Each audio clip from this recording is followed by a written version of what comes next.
In today's video, I'm going to teach you how to delete Vercel deployment. By the end, you'll know exactly where to go, what to click, and what to watch out for so you remove the right deployment without affecting the rest of your project. Start by opening your browser and heading to vercel.com. From there, access your Vercel dashboard. If you're part of multiple teams or organizations, make sure you're viewing the correct workspace so you see the deployments you expect. It helps to glance at the workspace switcher near the top of the interface to confirm you're in the right place before continuing. Once you're in the dashboard, look for the deployment section. Depending on your layout, you'll find it in the left sidebar or within a project's navigation. Click it to open the list of recent deployments.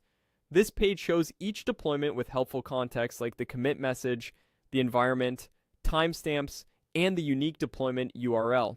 Take a moment here to identify the deployment you actually want to remove. Accuracy at this stage prevents accidental deletions.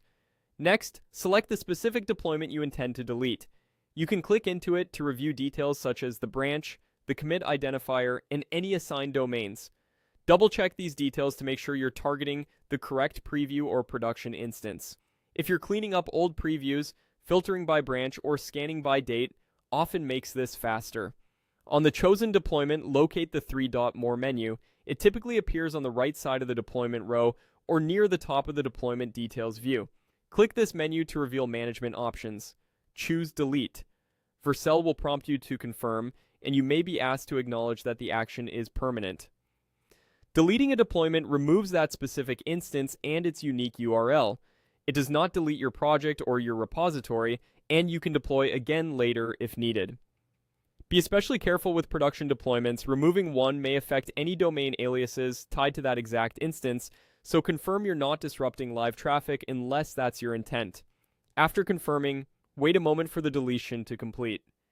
The deployment should disappear from the list, and its URL should stop serving content. If you don't see the change right away, refresh the page. If the deployment doesn't delete, ensure you have the required permissions in the current workspace. When you need that environment back, simply trigger a new deployment from your usual workflow, such as pushing a new commit or rerunning a deployment from your project controls.